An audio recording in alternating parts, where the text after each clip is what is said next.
I am a Jedi, like my father before me. Silly Jedi, silly Jedi. Remember, the Force will be with you, always. You must unlearn what you have learned. Hello, what have we here?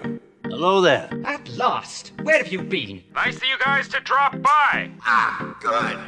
New acquisitions. I don't know. I have a bad feeling about this. Hey everybody, welcome to Star Wars Card Talk. I'm Maurice from Jedi Toy Masters. Hope you're having a wonderful day, a wonderful evening, or whenever you're listening to this podcast. If you are listening to this in podcast form, I thank you, and thanks for tuning in and or finding this podcast either on Spotify or Anchor or Apple Music, iTunes, iPod. People even use iPods anymore. The podcast app for Apple or wherever. I'm glad you're here, and if you want to know more about Jedi Toy Masters and who we are and what we're about, you can find us on Instagram at Jedi Toy Masters. You can also watch this podcast in video form and all our other videos that we have, whether it's toy hunts or toy reviews or toy unboxings or just a random Star Wars fun that me and my boys do. We're over on YouTube at Jedi Toy Masters as well. So wow, it's Attack of the Clones anniversary season. The 20-year anniversary of Attack of the Clones. Episode 2 came out in 2002, in May of 2002. And here we are, May of 2022. And boy, oh boy, that is just amazing. And I feel old. Yeah, it's crazy. It's just crazy. I remember, basically you do the math. I was 22 years old when Attack of the Clones came out. I was in college, and man, it was so exciting, just leading up to it. In previous episodes, I talked about how I went on a trip earlier that year, and I remember having the Attack of the Clones teaser trailer recorded onto a mini DV tape that was in my camcorder, my little Sony camcorder, and I had that and a couple of other little clips and little home movies clips that I was bringing with me to visit family, and I just kept showing them. I would hook up my Sony cam to the TV, and I would play that trailer that I had recorded onto a tape, and we just watch it over and over again and try to explain to them why this is huge. It's Star Wars, people. It's huge. They didn't understand. They didn't care. But it was so cool, leading up to it. You didn't know what to expect. And then we got Attack of the Clones. And of course, it was like the rest of the prequel movies. It was highly criticized. And, I could only imagine how much more it would have been criticized and how much more the battle between those Star Wars fans that liked it and those Star Wars fans that didn't like it would have been had we had social media the way we have it now. Because back then you had chat rooms and message boards, and but that was about it. There was I don't even think MySpace was a real thing at that point. So it was not a lot of stuff happening at that point in time. Not like we have today by a long shot, but it was just interesting to see, to realize that, that movie was very polarizing at the time. People criticized the dialogue. Of course, George Lucas wrote all of these movies and directed all of them, and he was the creative force behind all three of these prequel movies. And some argue that maybe had he been a little bit more collaborative as far as even handing off the directing to somebody else that he trusts. I mean, I know, for years he had wanted Steven Spielberg to direct a Star Wars movie, and that never happened because back in the day he had to quit the Directors Guild, and so therefore he couldn't hire any directors that were part of the Directors Guild, and so it's like, man, it would have been cool. I think I would have helped him to focus more on the story if he wasn't so nailed down to having to direct, and the fact that he wrote the whole thing. I mean, he wrote the dialogue. So, I mean, I'm sure he had a screenwriting help,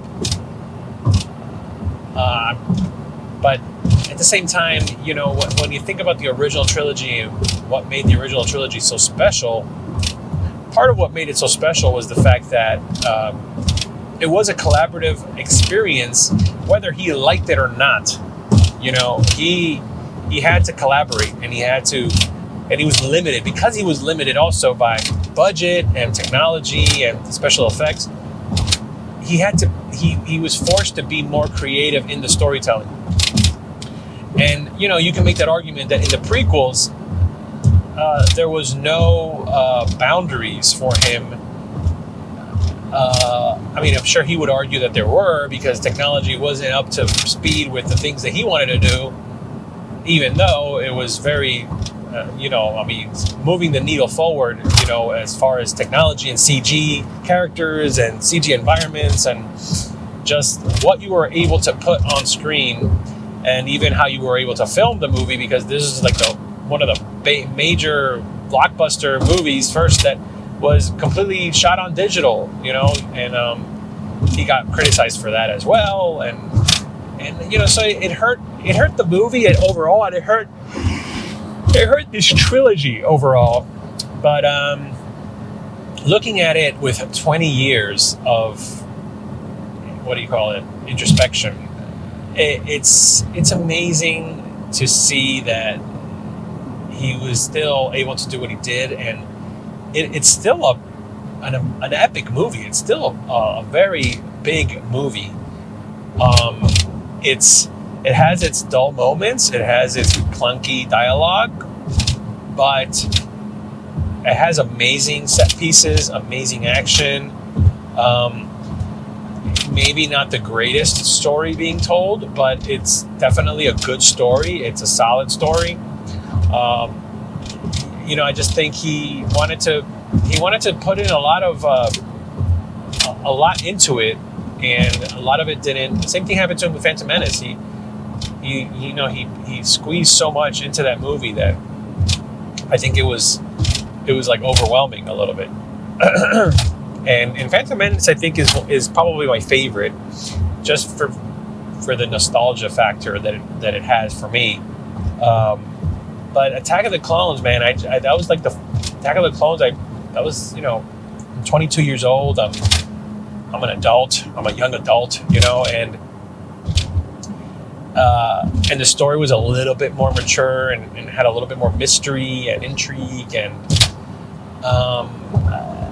I have to say that at the time I definitely enjoyed it. Oh, excuse me. At the time I definitely enjoyed it, but there were definitely cracks. The CG Yoda was cool, but I just feel like, man, it did take you out a little bit, especially his fight at the end with Dooku kind of took you out of it. And of course, Anakin and his dialogue was just so so stiff, and there have been many that have made the argument that yes, he spoke this way and this is how he is. I mean, you've got to think this is like 10 years of training under Obi-Wan and going through so much, and that this is also who he is. He's a very kind of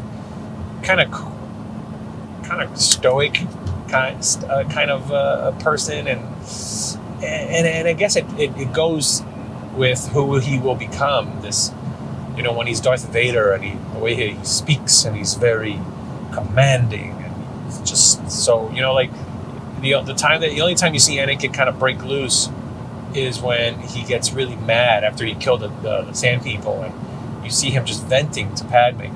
Like that's him speaking as like an immature young man, whereas when he's trying so hard to be taken seriously.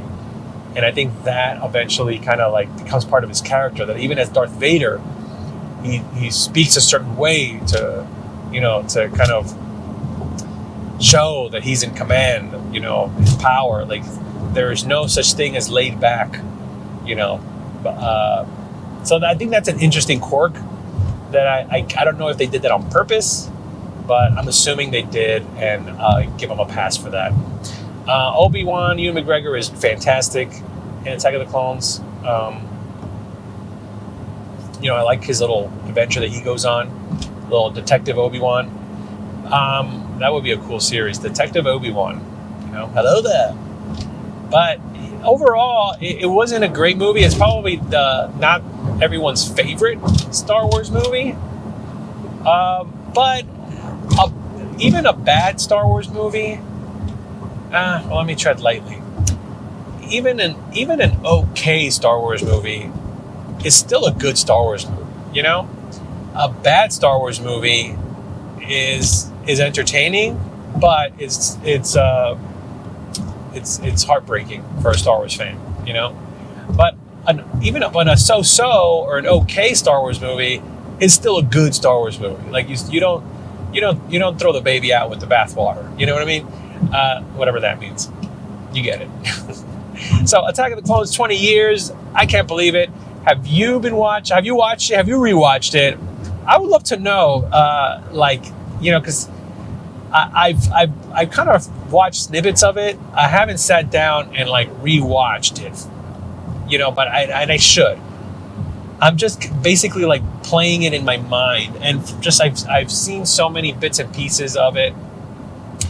I've watched so many segments of that movie that I feel like I have the whole movie kind of recorded in my mind, and I could just play it at will.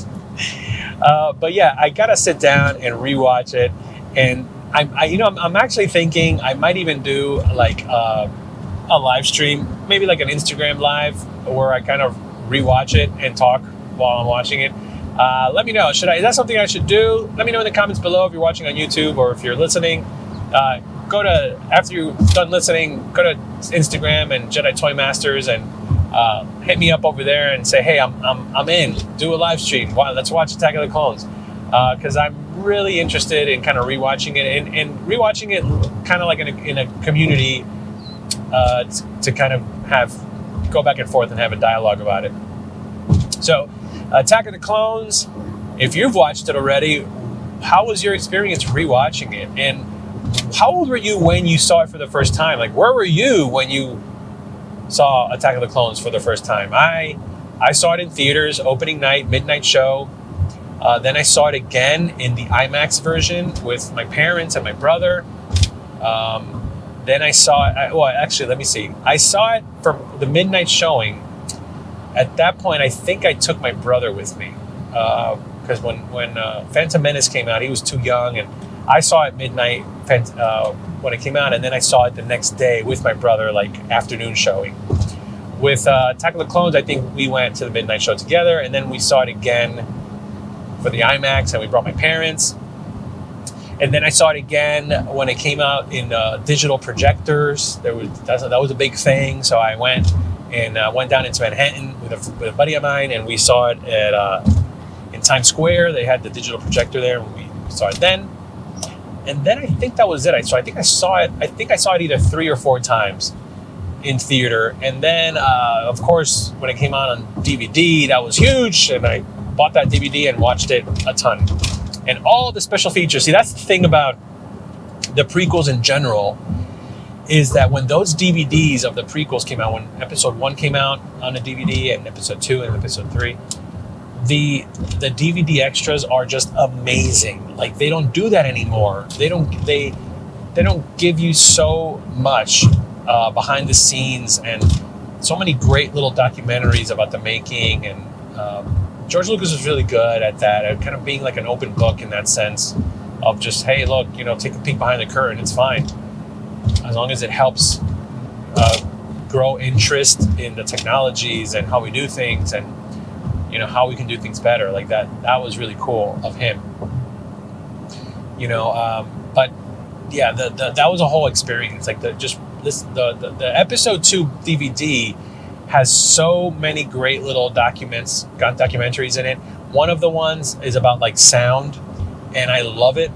And I actually ripped that portion of that documentary and put it on a DVD. And I remember bringing that to class. I had a sound production class, radio production, sound production class in college, and I brought it in, and we watched it. Like I basically did everybody a favor. I did the professor a favor, and I'm like, hey, you don't have to teach today. Let's watch this thing. And he agreed, and we watched it, and he thanked me because he was like, this is great. This is like really good, solid information. So yeah, Attack of the Clones, 20 years. I can't believe it, man. And pretty soon we'll be celebrating 20 years of this Revenge of the Sith. And speaking of Revenge of the Sith, oh my gosh, Anakin Skywalker, Darth Vader, Hayden Christensen. Photos from the Vanity Fair photo shoot. You know, Vanity Fair is just famous at this point for always putting together these amazing photo shoots. Annie Leibovitz is always like the person that they get, famous, renowned photographer, portrait photographer, and she did an amazing job taking photos, not just of the cast of the Obi-Wan show. This was a pretty impressive endeavor to do this photo shoot. They had Obi-Wan, they had the actress playing Reva, the Inquisitor, and they had Darth Vader in costume. I don't know if Hayden was underneath the outfit, the costume, but they had Darth Vader. Then they had Diego Luna, Cassian Andor, you know, because the Andor series is going to be starting, you know, it's going to be pumping up to come out soon. And then they also had the actress that played Mon Mothma in the prequels and in Rogue One in the photo as well. And then you have Rosario Dawson, Ahsoka, and Pedro Pascal, Mandalorian.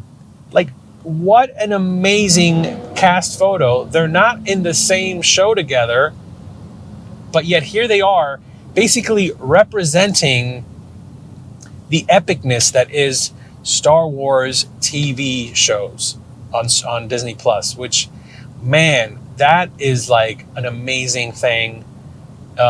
Pretty historic in the sense that here we are, Star Wars characters from different eras together and representing different TV shows. Like, can you imagine, like, we live in a time now where there's Star Wars TV shows. Like, you know, like, we don't even know when the next Star Wars film will be in theaters. You know, there's still talk about this Star Wars Acolyte. I don't know if that's going to be in theaters or on Disney Plus. There's Rogue Squadron, which that is going to be a film, but we don't know if they'll say, hey, it's going to be on Disney Plus, forget about theaters. Rian Johnson's trilogy that he was going to be part of or create, that's on the back burner. Taika Waititi is a Star Wars film. There's like one film that he's going to be apparently writing and directing and whatever. That's up in the air. So as far as Star Wars is concerned, though, right now, what we got is Disney Plus. We got TV shows. We got epic shows, episodic shows. And I think that's just really cool. That's really it's an exciting time. So let's go over this real quick, and then we'll wrap things up. So you have that amazing epic group shot that they took. It looked like they took it in the volume. Like, I think they did this photo shoot in the volume, and they have like different background setup, which that's really cool. That's really interesting concept too, that you can use the volume. I mean, as a photographer myself, that's really interesting that instead of like having to go find epic backgrounds and go to locations, the fact that you can maybe now do photo shoots in the volume and put whatever background you want, and it's going to photograph as if the person was there, that's pretty interesting. That's really interesting. I might do a video on my personal channel, Maurice Mercado, on YouTube, talking about that. But that's a really interesting concept. The other thing too, you had a behind the scene photo of Hayden Christensen practicing, rehearsing his lightsaber fighting, and you see him. He has like a very like Kylo Ren like cape, and man, like he's looking very, very Anakin, Revenge of the Sith, very Anakin, Darth Vader. Man, it's so exciting. This is so stinking exciting that we're gonna get almost like a part 2 of Revenge of the Sith in a way. But these photos from Vanity Fair are amazing. If you haven't seen them, check them out. I'm going to put them on the screen so you guys, if you're watching, you can check them out. But what do you guys think? Are you excited for Obi-Wan? Are you excited for Andor? Man, I feel like we haven't really gotten any information or any promotion really for Andor. But I think that's going to change. Like, I think Star Wars Celebration, they're going to like pump it all out and give us a teaser and trailer maybe, and because that show's been filming for a while. I mean, I feel like that show started filming before Obi-Wan, and Obi-Wan is coming out in a week, and Andor we haven't even gotten a teaser for. So that's going to be interesting. It's going to be interesting because apparently they're already talking about a season 2 for Andor. So let's see how that works out. Mandalorian season 3 is supposed to be coming out either at the end of this year, beginning of next year. And then we have the Ahsoka series. So wow, we have like there's so much great content coming out. I just really hope the creative team of Jon Favreau, Dave Filoni, even Deborah Chow, and even Kathleen Kennedy, because she's still in the mix. I just hope that they do their due diligence and stay strong and really continue to channel George Lucas in this creative process, in this storytelling process. So, guys, what do you think? Have you seen these photos? What do you think? Which show are you most excited about? Let's start a conversation in the comments, and hit me up on Instagram at Jedi Toy Masters, and let's chat there. Guys, thanks for listening. Thanks for watching. Man, Star Wars. It's an exciting time. May the 4th be with you. May the Force be with you. But as Obi-Wan would say, remember, The Force will be with you, always.